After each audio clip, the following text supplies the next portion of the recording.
नमस्कार दोस्तों। आज मैं कुछ आत्मनिर्भरता की बात के लिए और कोरोनिल जो बाबा रामदेव ने बना ली है उसके लिए, और वो जो लद्दाख के करीब चीनी सेना हमारी सरहदों में घुस आई है या घुसने की कोशिश कर रही है, उन सब का जोड़ निकालकर एक तोड़ बताने की कोशिश करूँगा। और इसको समझने की कोशिश करिएगा, क्योंकि इसको आज नहीं समझे तो दोबारा मौका आने में और 56 साल लग जाएंगे।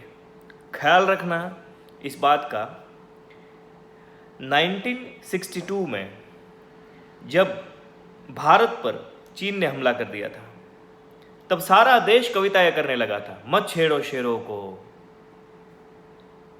मत जगाओ हमको, हम अगर जाग गए तो ये कर देंगे, हम अगर वो जाग गए तो वो कर देंगे। फला ढिमका बातें, कागज के शेर चिल्लाने लगे थे बहुत सारे पूरे देश में। उस वक्त लाखों वर्ग मील जमीन चीन हत्या गया था, हम कुछ नहीं कर पाए थे। युद्ध खत्म हुआ, चीन ने रोका, हमने नहीं। और जब युद्ध खत्म हुआ उसके बाद भारत में ये कागज के शेर सब धीरे धीरे सुप्त हो गए। किसी नेता से संसद में जब पूछा गया कि इतनी सारी जमीन हमारी चली गई, उसका क्या, तब पंडित जवाहरलाल नेहरू ने ऐसा उत्तर दिया था कि उस जमीन पर कुछ नहीं होता, वो तो बंजर जमीन है, उसका कोई मतलब नहीं है। तब सामने जो नेता था जिसने ये सवाल किया था, उसने कहा कि अपनी टोपी उतार के कि मेरा सर गंजा है तो क्या मेरा गर्दन कलम कर देनी चाहिए, उसका कोई मतलब नहीं है। इसी प्रकार आज भी जब युद्ध की स्थिति है तो पूरे देश में सोशल मीडिया पर, फेसबुक पे, इंस्टाग्राम पे, व्हाट्सएप पे, ट्विटर पे, टिकटॉक पर ये ऐसे कागज के शेर शायरी करने लगे हैं। ऐसे बेवकूफ़ों के लिए मैं आज यहाँ पर ये वीडियो डाल रहा हूँ कि अब ऐसी बेवकूफ़ी बंद करो, और जो ज़रूरी है बायकॉट चाइना, उसकी हर चीज़ को पहले जानो वो कहाँ कहाँ है। फ्लिपकार्ट में उसका इन्वेस्टमेंट है, अलीबाबा के थ्रू ओयो में अगर उसका इन्वेस्टमेंट है, ओला में इन्वेस्टमेंट है, ऐसी हज़ारों कंपनियां हैं भारत में जिन सब में उनका इन्वेस्टमेंट कहीं ना कहीं है। उन सबको भी खोजो। वीवो, ओप्पो वगैरह वगैरह जितने भी मोबाइल फ़ोन्स हैं, आपकी जासूसी की जा रही है, ध्यान में रखो। इन सब को बॉयकॉट करो, भारतीय चीज़ों को अपनाओ। माइक्रोमैक्स, लावा जैसी कुछ कंपनियां जो भारत की हैं उसको फिर से ऊपर करो, या खोजो या आविष्कार करो। हमको आधुनिक होना होगा, कागज के शेरों से या बातें करने से कुछ नहीं होगा। आधुनिकता की ओर हमें बढ़ना होगा। हम लोगों को खूब संशोधन करने होंगे, अपने दिमाग का, मन का इस्तेमाल करना होगा, और तब जाकर हम कुछ खोज पाएंगे। और तब आने वाले 30, 40, 50 सालों में हम दुनिया की उस ताकत पर भारी पड़ेंगे जो हमसे टकराने की कोशिश करेगी। लेकिन हमें खुद को अंदर से मजबूत करना होगा, बातों से नहीं। और बातों का मतलब है, ये बात जैसे बोल रहा है बंदा कि वहाँ कुछ नहीं होता, वो तो बंजर जमीन है, इसका मतलब है वो हार को भी स्वीकार करना नहीं चाहता। अगर हार को स्वीकार करना चाहता वो बंदा, तब कुछ और नया करने की, कुछ ताकत इकट्ठा करने का जुनून पैदा होता, शक्ति पैदा हो जाती। लेकिन उसने उसको भी इनकार कर दिया। आज जब भारत में कोरोनिल नाम की दवा बाबा रामदेव ने बना ली है या उसकी लेबोरेटरी में सर्च कर दी गई है, तो बजाय उसको सपोर्ट करने के लाइसेंस के बारे में पूछा जा रहा है। क्या चाहते हो तुम? ये सरकार क्या चाहती है? ये आयुष मंत्रालय क्या चाहता है कि ये कोई और विदेशी कंपनी आकर बनाए और वो सारा क्रेडिट ले जाए? तब जाकर मानोगे उसने अपने देश में लाइसेंस लिया नहीं लिया, कुछ पर जांच पड़ताल कुछ नहीं करोगे। और यहां इस आदमी ने खोज लिया तो उसके पीछे पड़ गए। पढ़े लिखे आदमी ने नहीं खोज पाए, हालांकि उसके हाथ नीचे काम करने वाले सब पढ़े लिखे हैं, लेकिन एक स्पेशल प्रकार की जेलसी या चापलूसता बाहर के देश वालों की या बाहरी कंपनियों की, इनसे जरा बचो। राजस्थान की सरकार ने कोरोनिल को अपने राज्य में बेचने से इनकार कर दिया। क्या चाहती है राजस्थान की सरकार?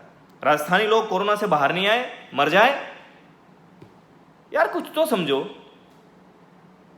जरा सब्र करो, अपने देश के बारे में सोचो, आंख बंद करो, विचारो, किस लिए पैदा हुए हो इस धरती पर?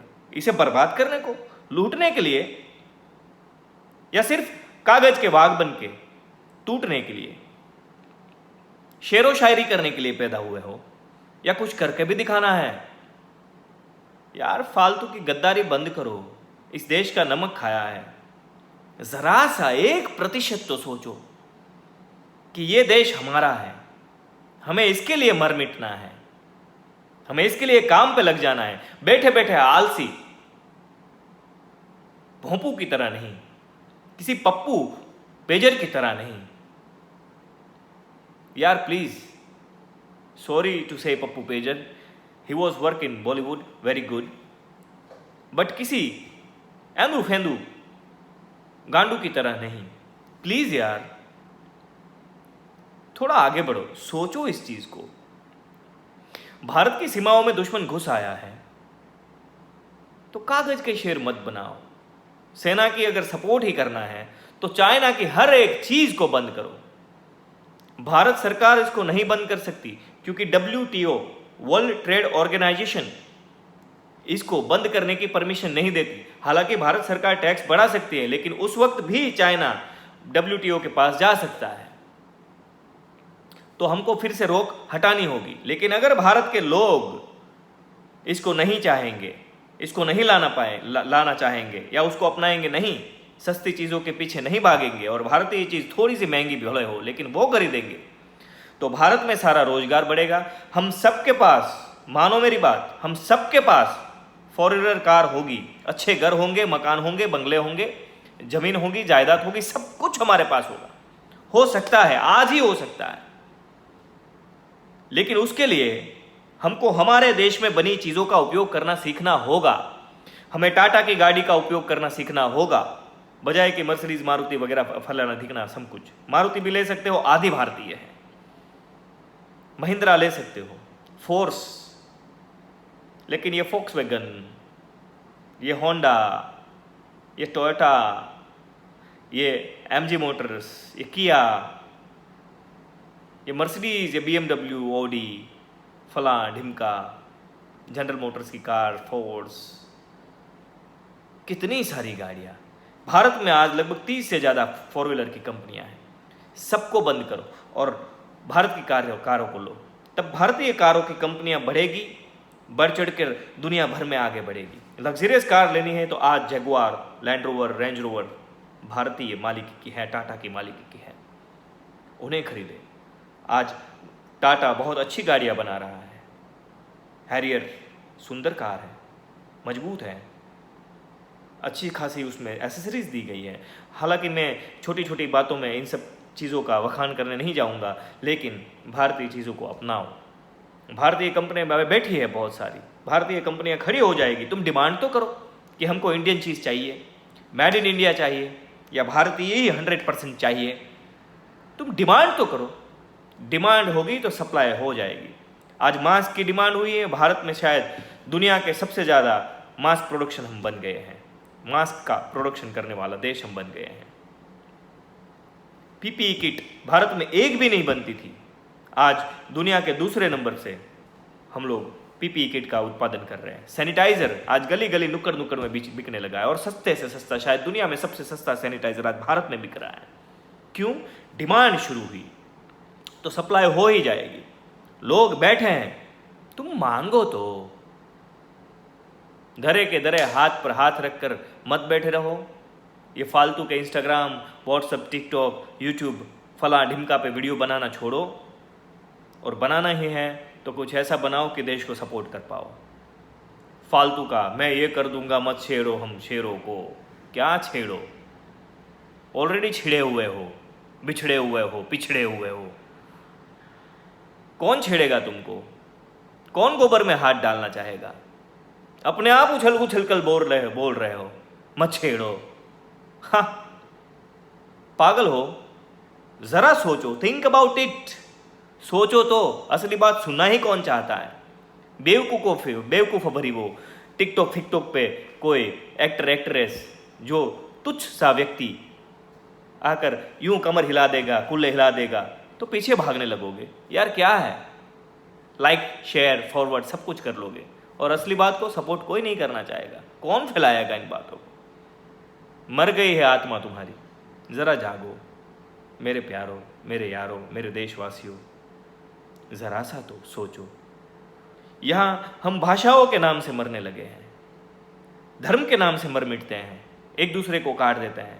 जमीन का एक चाह जिसको हम बोलते हैं, एक टुकड़ा, एक सीधी लाइन जो सिर्फ 2 इंच अगर इधर उधर हो जाए तो बाजू वाले जमीन वाले का हम गला काट देते हैं। वहां सरहद पर वो चाइना भारत में घुसने की कोशिश कर रहा है, उसको हजारों वर्ग किलोमीटर जमीन हथियाली है और आज हथियाना चाहता है।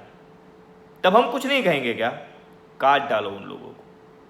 अगर हथियार लेकर हम नहीं जा सकते और ना ही सिविलियन जा सकता है, तो हम भारत में रहकर उनकी चीजों का बायकॉट करके, उसको ना अपना के, भारतीय चीजों का उपयोग करके हम उसको और करारा जवाब दे सकते हैं।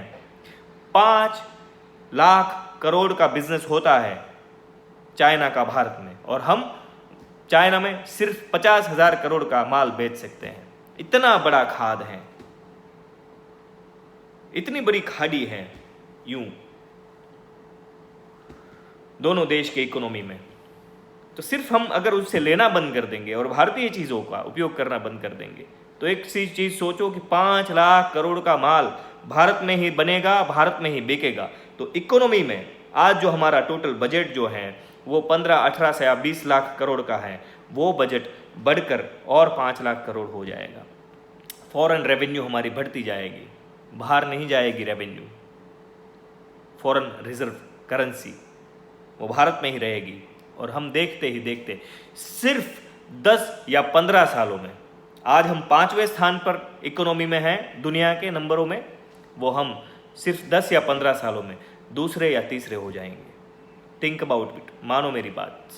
अगर कुछ गलत हो तो आप कमेंट में गालियां दे सकते हैं, अदरवाइज प्लीज़ इस वीडियो को शेयर करिए, चैनल को सब्सक्राइब करिए, लाइक करिए, अपने दोस्तों को मेरा प्रणाम करिए और उन तक इस वीडियो को पहुंचाइए। हो सके तो करिए, फोर्स कोई नहीं कर सकता, किसी को नहीं कर सकता। धन्यवाद, नमस्कार, आज इतना ही।